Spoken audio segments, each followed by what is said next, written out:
Alors bonjour groupe 83, ici Olivier Vadeboncoeur pour l'analyse du roman 1984, écrit par George Orwell et publié par la maison d'édition Saker & Warburg en l'an 1948, alors que George Orwell était atteint d'une tumeur au cerveau. Alors maintenant, voyons l'intrigue un peu plus en détail.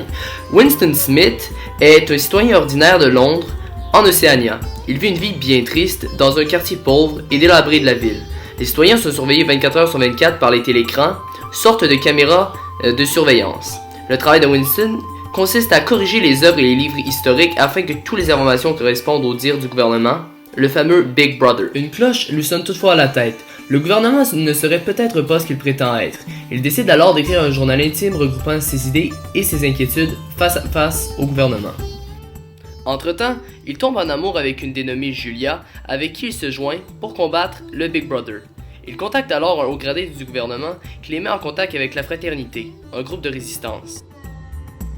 Mais tout ceci est peut-être trop beau pour être vrai. Suite à la lecture du roman, on peut définitivement dire que c'est une dystopie, puisque Winston, le personnage principal, tente à tout prix de changer un gouvernement qui a le contrôle sur tous ses citoyens.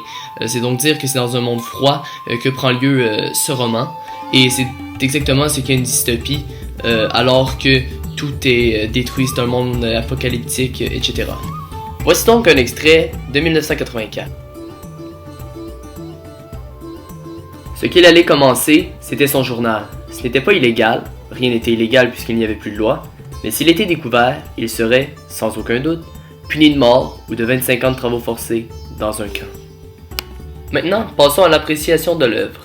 En premier lieu, ce que j'ai aimé du roman, c'est les thèmes qui sont derrière celui-ci.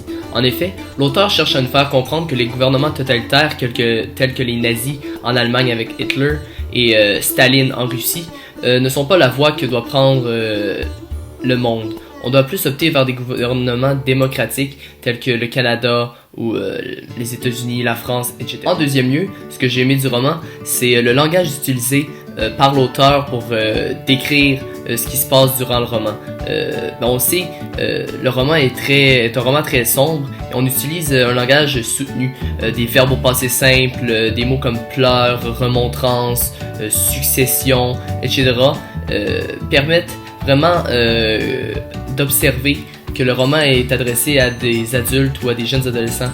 Alors c'est tout pour moi aujourd'hui, j'espère que vous avez apprécié la vidéo. N'hésitez pas à laisser un pouce bleu et à vous abonner à ma chaîne. À la prochaine la gang!